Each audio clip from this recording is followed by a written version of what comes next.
Hello. Hi, guys. Hello, Legs. How are you? Hey, Kimmy. Nice to see you guys. Itchy, itchy. How's everybody doing?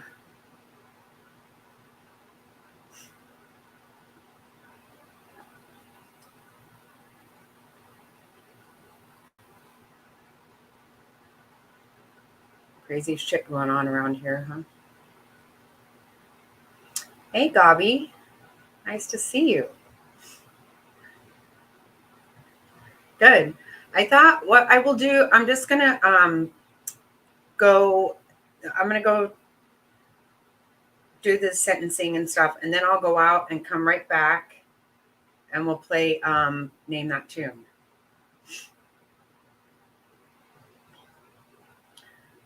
Because I don't want people to click on thinking this is going to be the sentencing, and then we're just carrying on all night. They don't ever get to see. Thanks for coming back, Gobby. Nice to see you. Oh, did I miss Frazzle? Hey, Frazzle, there you are.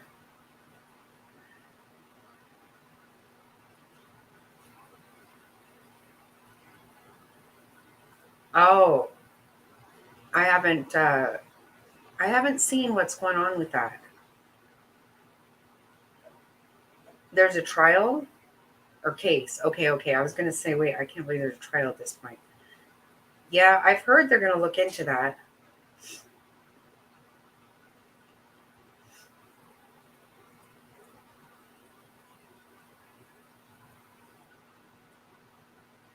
Yeah, that is really sad.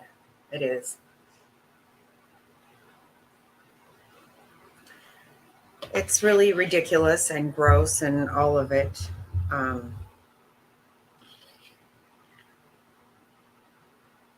It's really, it's so, there's just no reason for such. It's really sad just to see all the ugly and hate and shit. It's very sad.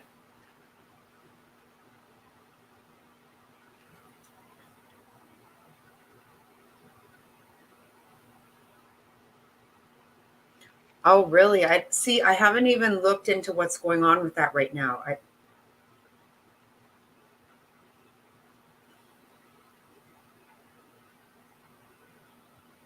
I don't. Yeah, I don't understand. I'm gonna have to look at that. I didn't know all that was going on.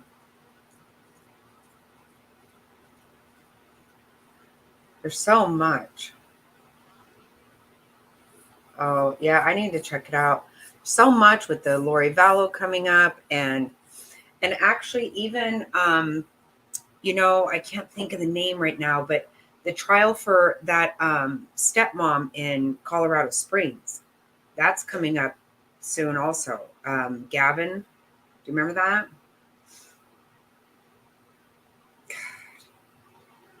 So much nonsense.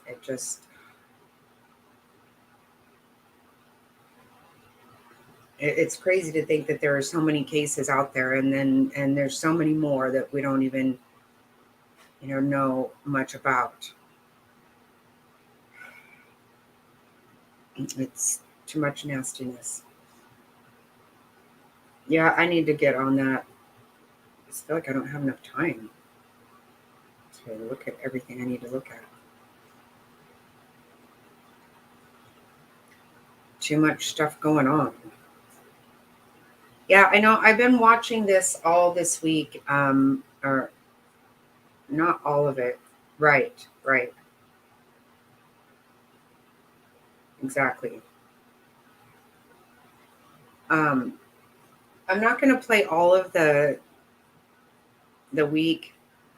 I was kind of thinking I would play some of it, but I'm just going to play the sentencing because the judge does really good job of laying it all out.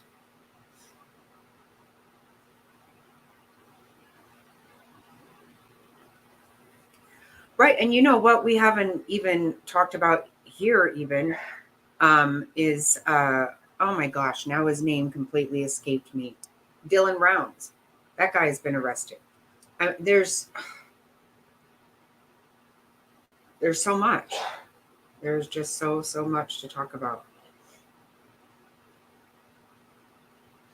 I just really pray for this community where with Aiden, Fucci, and Tristan Bailey, the whole community has really been, this is a rough one. And that kid is really messed up. Yeah, me too, Legs. And here we are. Well, the guy was already arrested, but,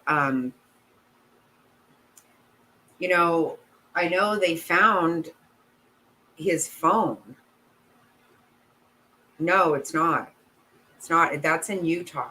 Utah, Idaho. Utah, I believe. But his phone recorded a lot of it. Not wild. So crazy. No, the one tonight. No, this is in Jacksonville, Florida. This is the kid. He was he's 16 now. He was 14 at the time, and he killed a 13-year-old girl, his neighbor. There's a whole lot of craziness to it. A whole lot of really messed up stuff. His mom tried to clean his clothes and get rid of evidence, and it was a lot. They didn't end up going to trial because he finally, the day they started jury selection, he pled guilty. I know. And it's really hard. It's been very hard on this community. Very hard. Yeah, I was going to cover the trial, and then they didn't end up doing the trial because he pled guilty that day. There's a whole lot to look at on this. I just,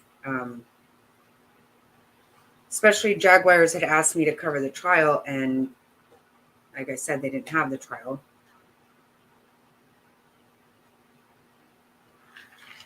Right. That's why I'm not going to play a lot of this. It's really, listening to the doctor and stuff the other day was really rough. So that's weird. No top hats, huh? It's kind of strange. I hope everything's okay. So yeah, this happened like 2 years ago. And he they lived in the same neighborhood. They went, I guess they talked about, sneaking out together. And yeah, right. Probably. Whatever he's doing, he is doing that also, I can tell you. And then the next day she's missing, and they see like on people's Ring cameras or whatever, like her walk away, and then he comes, then you could see him coming back, but he had told people that he wanted to just see somebody die. Hey, are you having fun?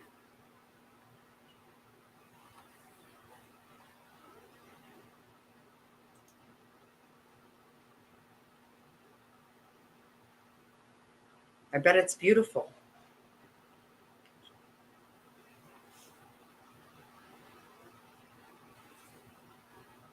Oh, good.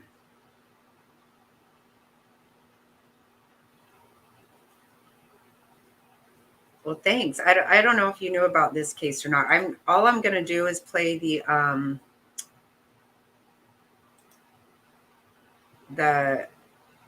sentencing.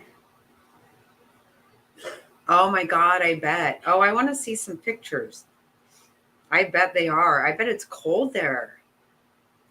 Is it cold? cold everywhere, I think, right now. It's a little bit chilly here.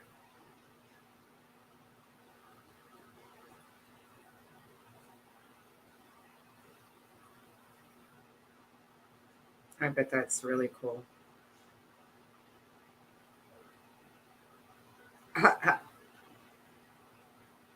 Oh my goodness, really?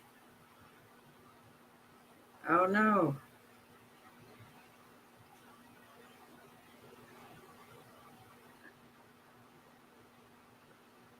Yeah, it will. Wow. Be very careful, please.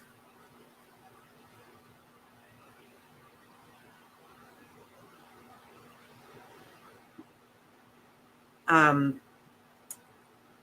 we're going for petties in the morning for Court's birthday.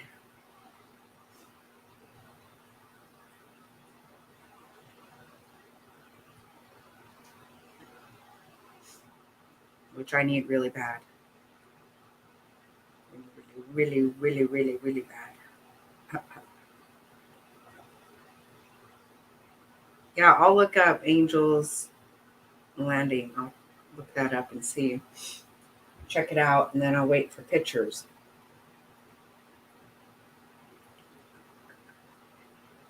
Mm, yeah. Ah,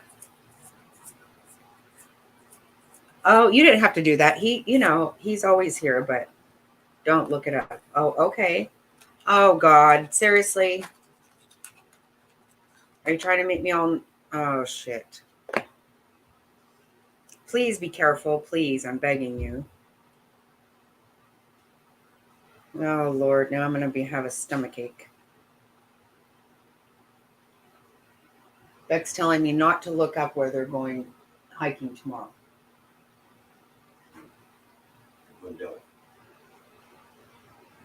Well, clearly I'm already nervous as shit. Oh, don't even start with that. Shell said careful's her middle name. Ha ha.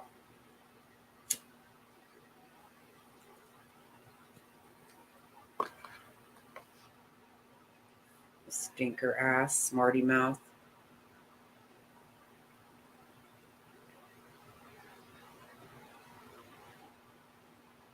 You make me nervous as heck.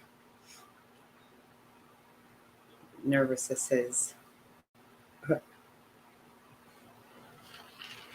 Make sure you get plenty of sleep and have everything you need. Yes.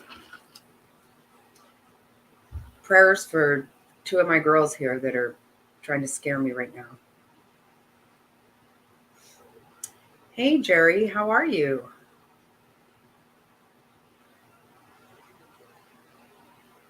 Please do. Please do. Remember, you promised.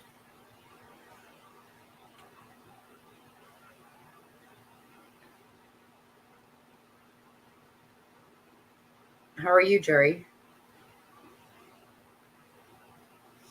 We're gonna play Name That Tune later after we do this sentencing thing. We're gonna play Name That Tune. I'm excited for that. Change those phones and take water and snack. Charge. Yes, yes. Make sure the phones are charged for sure. Yes. Oh shoot. Did you really? I better not. Oh shit, Gobby. Oh.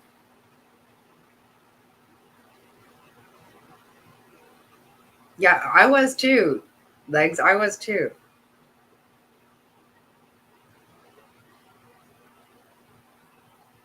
Gobby's here. No top hats. I don't know. I feel a little bit weird right now.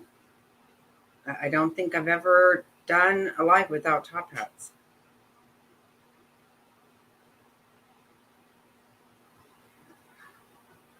Oh, you got to go and see him. Oh, nice.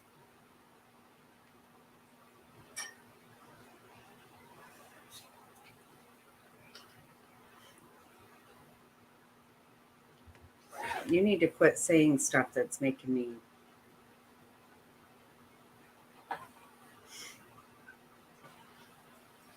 Yes, I know, Jerry. That's so good though that you got to. You're still staying on top of everything, on hounding them, right?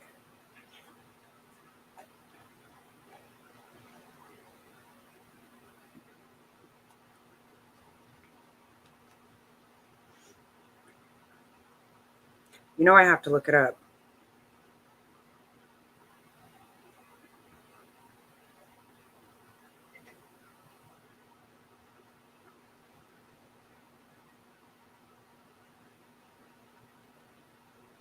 Oh my God.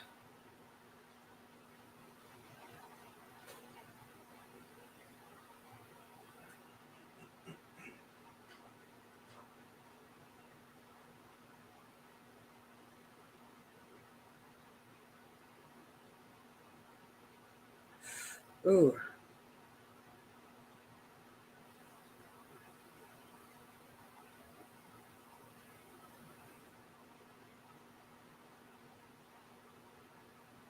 Seriously, you guys, please.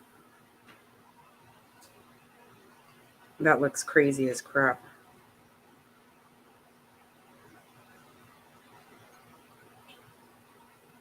Oh Lord, I don't want to see that.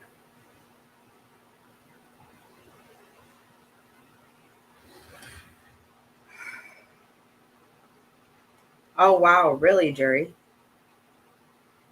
Mm.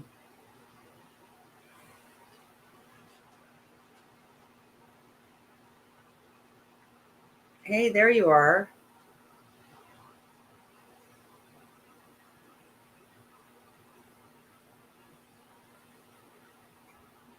Oh, I'm sorry.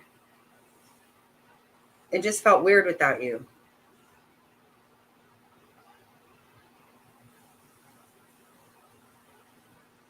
Oh, good idea. That's a great idea, Jerry. Seriously. Oh, I bet.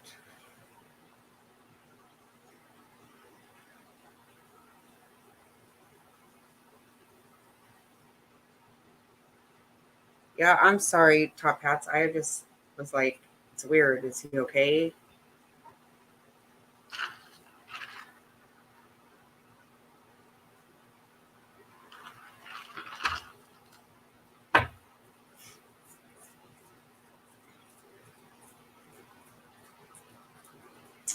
Poor thing. Yeah, that's the worst part of that stuff is you're all lonely and stuff. You can't have visitors.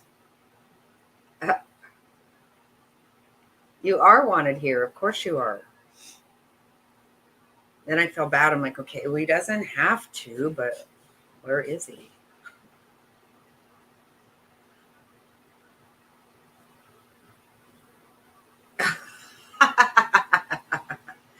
Oh, that's good, Kimmy.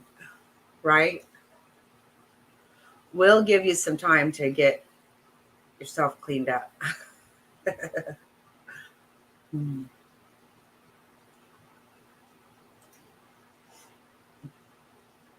that's funny.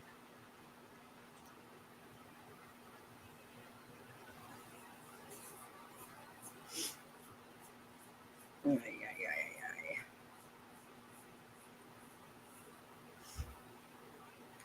Well, I expect to hear from you girls tomorrow whenever you're back safe, please. Please.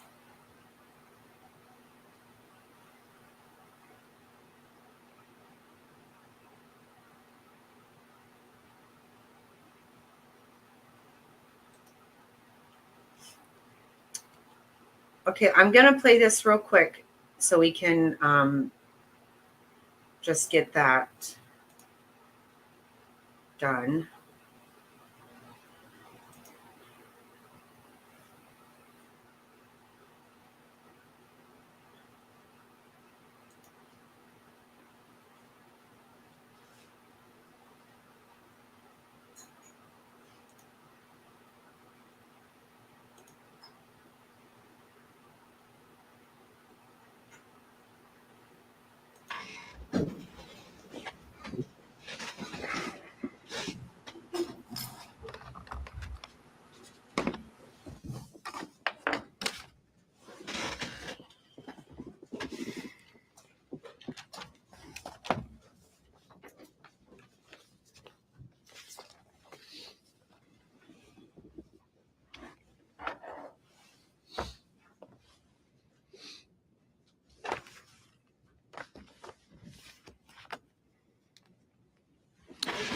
All right, let's go on the record in case 21 CF 825, State of Florida versus Aiden Fucci. Who do I have appearing on behalf of the State of Florida? And on behalf of the defendant? Rosemary Peoples. Craig Addett. And Mr. Fucci is also present. We are here today to conclude the sentencing hearing that began on Tuesday of this week. Before I get started, are there any matters that we need to address at this time from the state? Anything else from the defense? No, sir. I did receive some filings as of yesterday. I did review all of those filings. There were about 200 pages of deposition transcript. I reviewed as much of that as possible. I did look for Yes, Shell. portions of those depositions that I believe were related to this testimony that was received earlier in the week. So I have reviewed all of those filings that were filed yesterday. Before we begin, there is, I think, one matter that I need to address, and that is Ms. Peoples, as far as the determination, I think that has to be made a factual finding as to whether or not your client actually killed Tristan Bailey. That is typically a finding that would be made by a jury. However, because there was not a jury trial, factual finding could not be made by the jury. And I just want to make sure that there's a stipulation and agreement that the court can make that factual finding based upon the testimony and evidence that was presented during the sentencing hearing. Is that all correct? That the court is relying on the evidence that's presented in the sentencing hearing. And for yes, that factual finding. for the court to make the factual finding. You're waiving your right to have a jury make that factual finding. Yes, by entering the plea, Your Honor. All right. Based on the evidence that was presented during the sentencing hearing, as well as the defendant's plea to the charge of premeditated first-degree murder, the court does find that Aiden Fucci killed Tristan Bailey, which now makes the range of possible sentences for Mr. Fucci a minimum of 40 years in prison up to life in prison.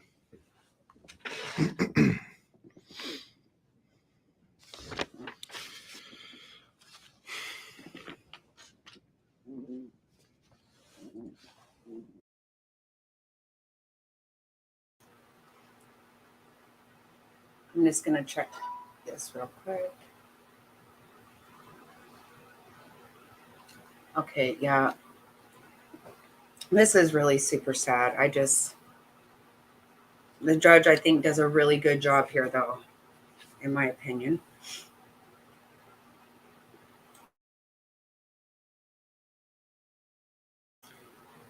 He just wanted to see somebody die. He wanted to kill someone. That's what he said. Yeah, this is a sick individual. And he said he wanted to see this happen. He described exactly what he would do, and that is what he did. But he also said he wanted to get away with it because he wanted to be able to kill more people. He did say that. Yep.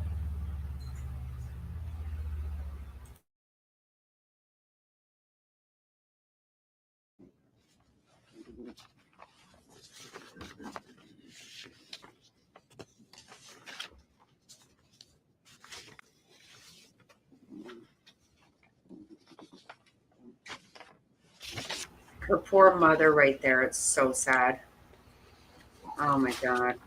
See your mom right there. Before I begin to address the statutory factors that the court must consider under 921.1401, let me address the Bailey family, as well as the friends who are here today and who have also been here throughout these proceedings. The loss in which you have clearly suffered is unimaginable.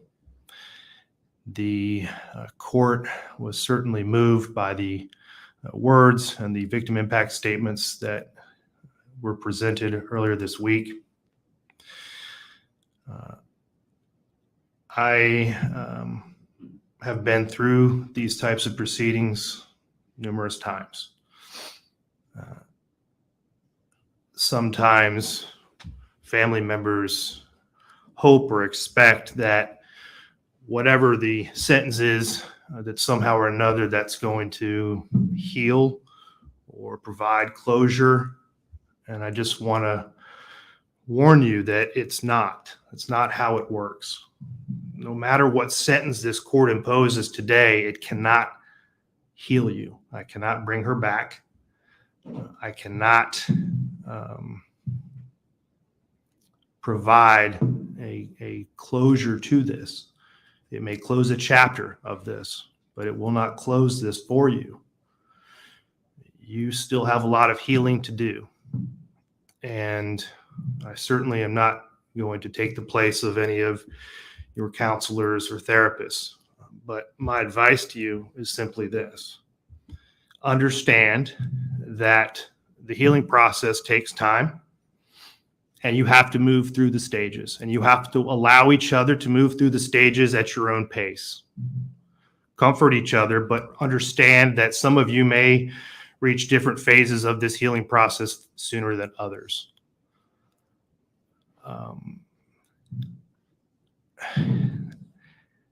Your daughter and your sister are obviously, her body is no longer present on this earth. However, her spirit lives on through each and every one of you. From what this court can tell, she was quite a energetic, happy child. Some of you testified to the fact that when you learned of her death, that part of you died as well. What I would suggest is that you fill that void with her spirit and her life that certainly lives on through each and every one of you. Allow Bailey Sunday Fun Days to return to your home. Allow laughter to return to your home, because in depriving yourselves of that, frankly, you're continuing, it would continue to victimize Tristan, because that's not what she would want. She would want that happiness and the laughter to return, and the joking between her siblings. That's what she would truly want. You have to try to let go of some of the anger that you still feel. I think that's a big part of this process for you. Mr. Bailey, I want to address something that you mentioned, and that was the process of these court proceedings. I know it's been a long 22 months. I just want to say, yes, Kimmy, he's very sweet. I think he did an awesome job right here. I do. This all is very much worth listening to, I believe. There's a lot here we could have heard about that is super hard to take, but I think he did an awesome job here. I truly do.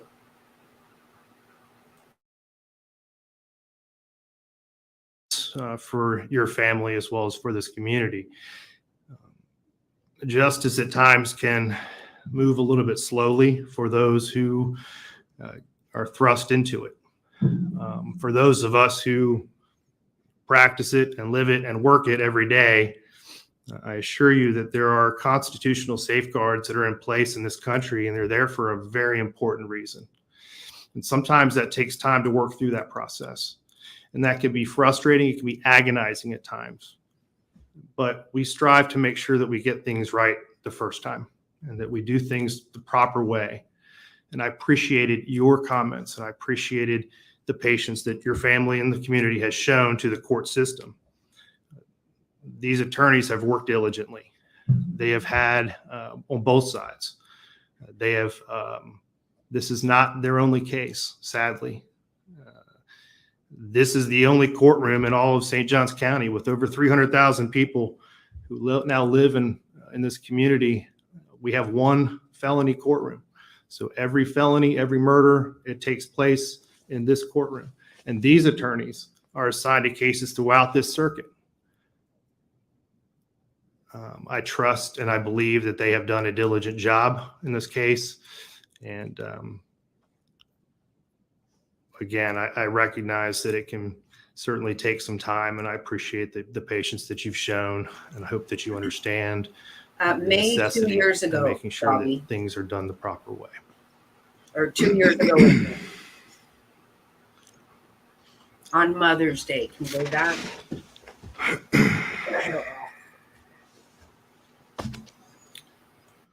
Pursuant to section 921.1401, the court, in determining whether a life imprisonment or a term of years equal to life imprisonment is an appropriate sentence, the court must consider the following factors. A, the nature and circumstances of the offense committed by the defendant. B, the effect of the crime on the victim's family and on the community. C, the defendant's age, maturity, intellectual capacity, and mental and emotional health at the time of the offense. D, the defendant's background, including his or her family, home, community, environment. E, the effect, if any, of immaturity, impetuosity, or failure to appreciate the risks and consequences on the defendant's participation in the offense. F, the extent of the defendant's participation in the offense. G, the effect, if any, of familial pressure or peer pressure on the defendant's actions. H, the nature and extent of the defendant's prior criminal history. I, the effect, if any, of characteristics attributable to the defendant's youth on the defendant's judgment. And J, the possibility of rehabilitating the defendant. I have considered all of the evidence that has been presented for the during this week. The testimony that was presented, the victim impact statements, the evidence that was submitted, the filings, and I have analyzed each and every one of those factors as well as any other factors that may be relevant to these proceedings in order to determine an appropriate sentence for this case. The statute requires the court to make specific findings on the record, which is what I will now do. I'm going to begin with factor C, the defendant's age, maturity, intellectual capacity, and mental and emotional health at the time of the offense. This defendant was 14 years old when this act was committed. It is well established, and this court accepts fully that an individual's brain is not fully developed until they reach sometime in their 20s. There is no question to the science behind that. This court recognizes it, accepts it. The court finds that the defendant himself was of average maturity for his age. Based on the testimony that was presented, there were comments about that he was of average maturity, that some of his friends looked upon him as even more mature than the average 14-year-old. He did have a learning disability. His grades suffered as a result. He struggled in school. Resources were put into place to assist him, which he did respond to. The dean of students testified about his work with Mr. Fucci, and that there were some things that were done to assist him. He did have some discipline issues at school, but he had a good rapport with that dean, seemed to have a good plan in place. The court has heard the testimony and received some testimony about his emotional health, which kind of segues into the next factor, which is the defendant's background, including his or her family, home, and community environment. The defendant had a fairly normal home environment. He had two parents who were very involved in his life. The testimony from the grandmother was that his father never missed time sharing. His mother never missed time sharing. I want to comment on the grandmother who testified, who came into this courtroom and testified. That took a lot of courage. That was not easy for her, but it did show. The grandmother did apologize profusely to the parents for what that's worth. She did. She also said that he never was hateful or ugly and never hurt an animal or anything. And I find that a little bit hard to believe. I don't find it hard to believe that she wasn't aware of it, but I find it hard to believe This girl had 6 fatal wounds. It was not, she went through some hell. I'm just saying. This court that he had a good, stable home environment.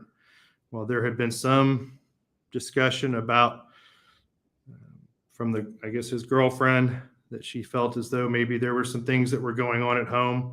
Based on all of the testimony and evidence, this court does not find that he suffered from any type of physical or emotional abuse. It does not appear that there was any significant alcohol or drug abuse inside the home. Additionally, the court reviewed the letters that were submitted by his mother and his father, in particular the letter from the father.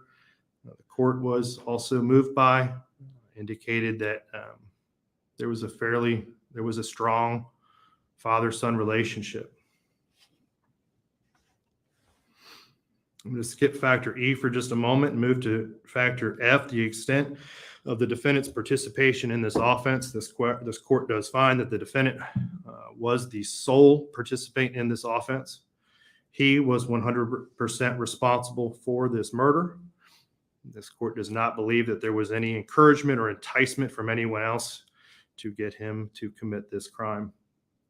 As to factor G, the effect, if any, of familial pressure or peer pressure on the defendant's actions, the court received no evidence that would suggest that there was any familial or peer pressure on the defendant's actions in this case.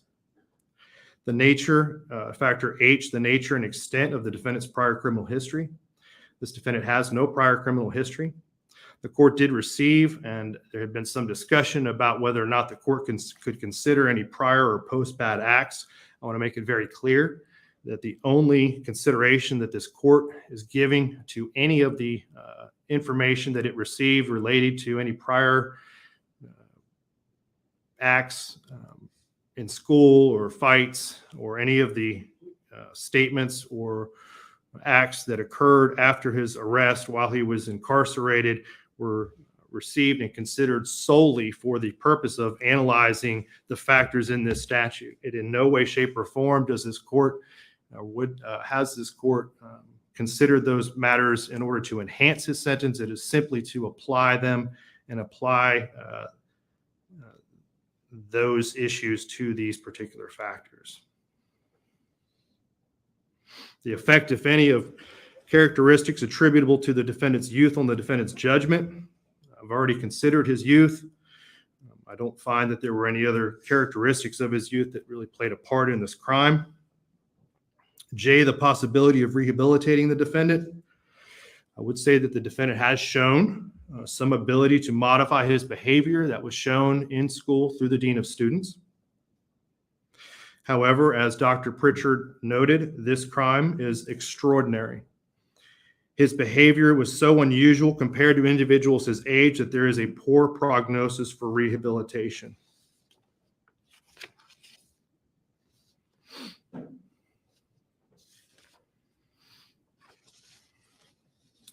Let me move to factor B, the effect of the crime on the victim's family and on the community. The effect of this crime that is had on the victim's family and on the community is significant. There is no greater loss than the loss of one's own child. The nature and circumstances of her death have caused an even greater trauma on her loved ones. Her siblings, parents, and extended family members all provided compelling victim impact statements relating their personal struggles with coping with her death. It has caused them deep and emotional and mental health problems. They are no longer able to function as the family they once were. It has also had a tremendous impact and effect on this community. This court has reviewed all of the letters that were submitted by her friends, teachers, coaches, and others. Approximately 150 letters were received. I have read all of them, and all of them strike a similar chord. This was a devastating crime. It was devastating to the children of this community. It materially changed an entire community. Some of the letters indicated and discussed children who were teenage children who could not sleep in their beds alone and had to sleep in between their parents for fear of what happened in this case. One of the letters I read mentioned the exhaustion of any mental health resources. The supply was in such need that the need was so great that the supply of mental health resources, there was an insufficient number of counselors. Individuals had to wait weeks or even months before they could get in to see a grief counselor.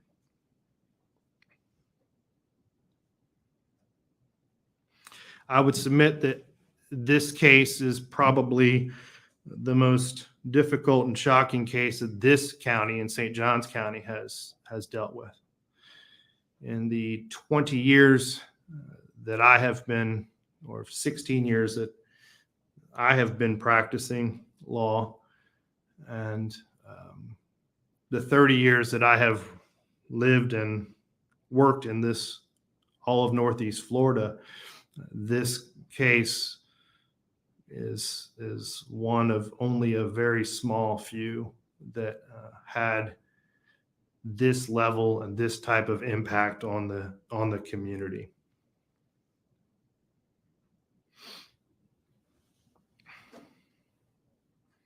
This court gives this factor great weight. As to the last two remaining factors, the effect, if any, of immaturity, impetuosity, or failure to appreciate the risks and consequences of the defendant's participation in the offense, and the effect of the crime,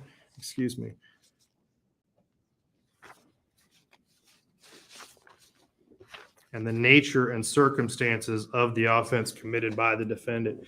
These factors are somewhat combined.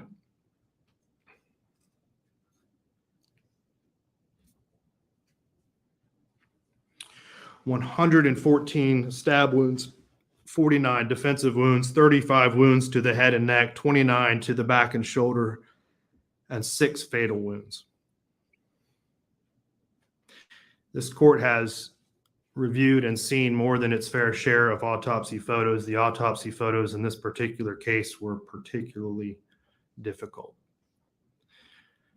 The 49 defensive wounds indicate that Tristan Bailey was conscious, that she was aware, and that she was doing everything she could to fend off this attack.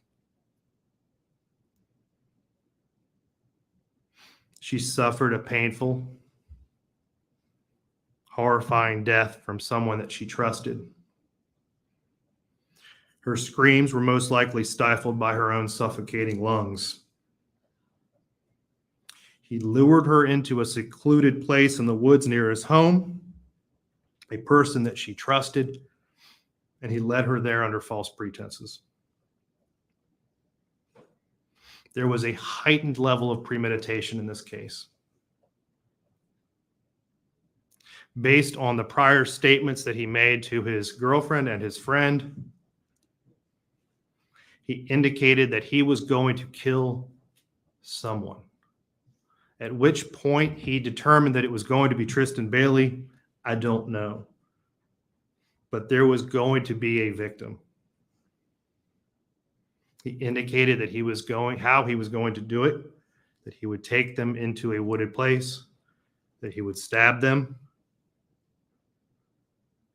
he would kill them and then run away so that he could keep on killing. He told his best friend that he wanted to kill someone to see what it felt like, and he wanted to watch them bleed out.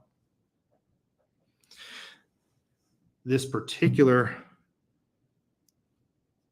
crime was committed with the weapon of choice as a knife, which he nicknamed Poker. That required a up-close, personal,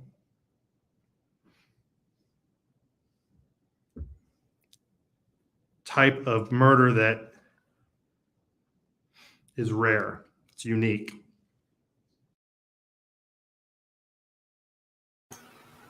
Yeah, I wondered the same thing, Kimmy.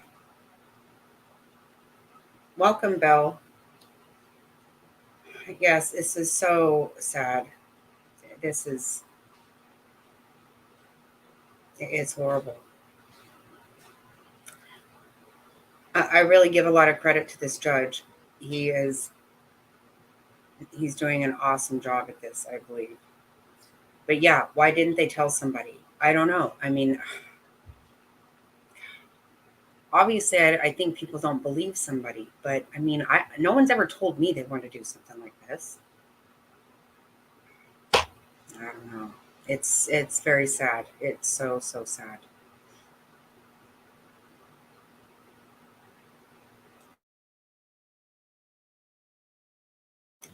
I'm just gonna say there are oh my god, I know, Gobby. Uh, this morning when I listened to this, I just cried and cried. Oh my god. Ugh, it's horrible. There are memberships out there gifted. So how I don't know how to grab them, but there are those out there just saying that. So I'll get back on here. Sorry, guys. Sorry.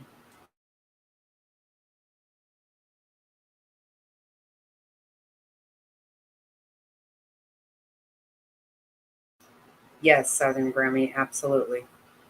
It is.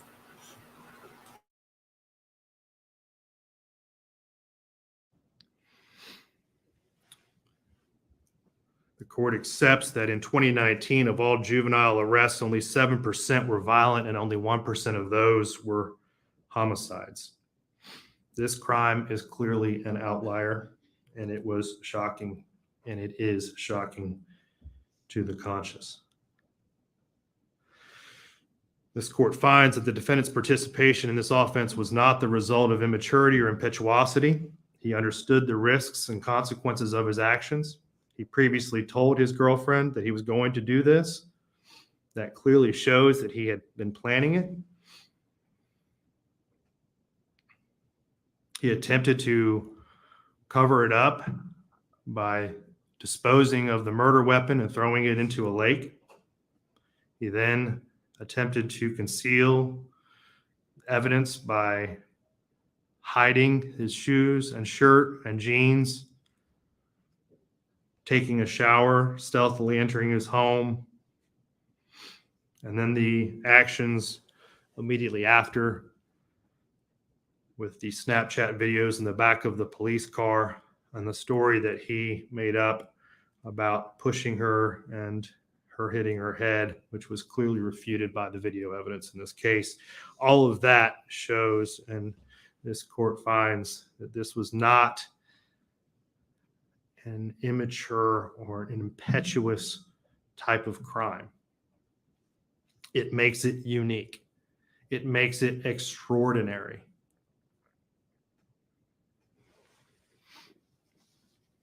What is also very troubling is that this crime had no motive.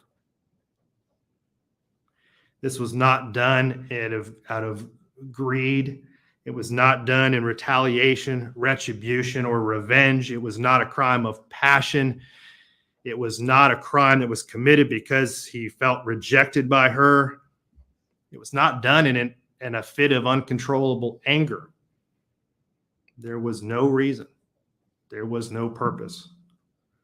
It was done for no other reason than to satisfy this defendant's internal desire to feel what it was like to kill someone. It was committed in a cold, calculated, and premeditated manner without any pretense for moral or legal justification, and it was heinous, atrocious, and cruel. This factor and this factor alone makes this case and this defendant more than just unique.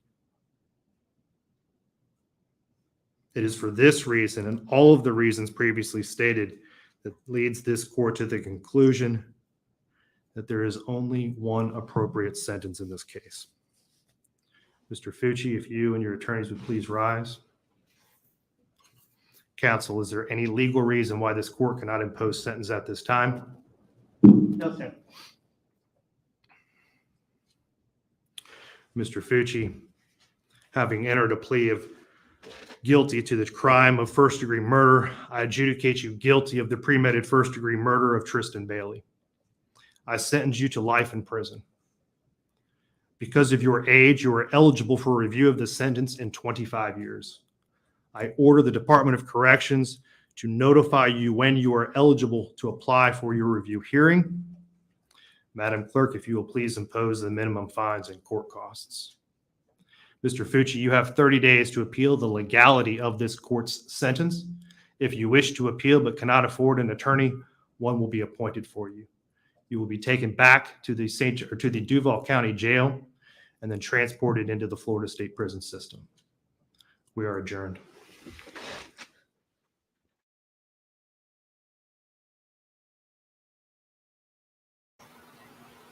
Right. I think he did such a good job.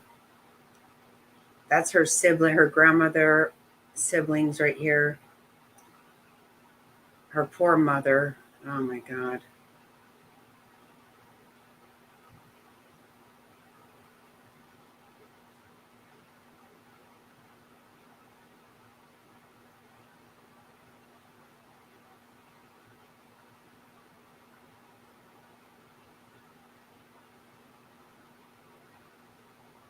Yeah, Belle, I think you're right. I mean,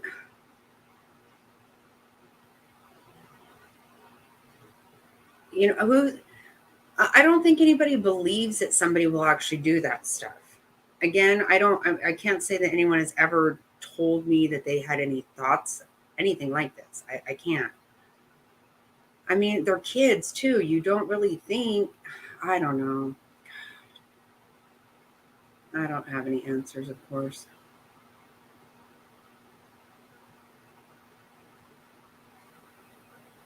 It's just terribly sad.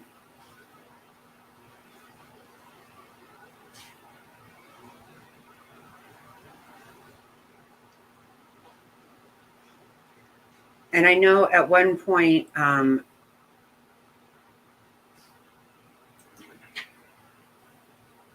the defense sent out flyers in the neighborhoods asking different questions about, like, trying to get information, and it went to even her parents. Like, who's ever even heard of that? It was really weird. It's been really very bad for the community. So sad. And I just ask that everybody say prayers for this community and for that family, because just try to get through it. That's all you can do.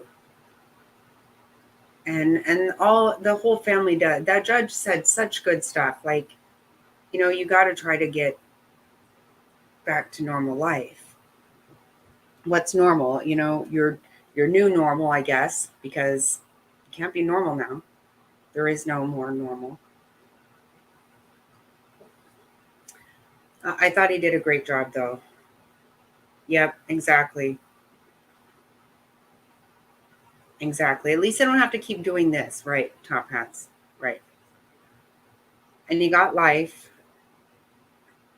He was really good. I thought that was awesome. Yeah, I was watching it this morning and I was like, oh my God.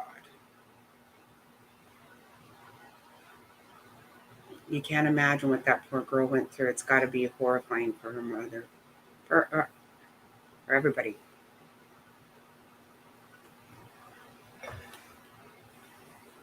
So, yeah, here, that was really sad. Sorry. I thought we would talk about this earlier in the week. I didn't realize it was going to be Friday before it happened. But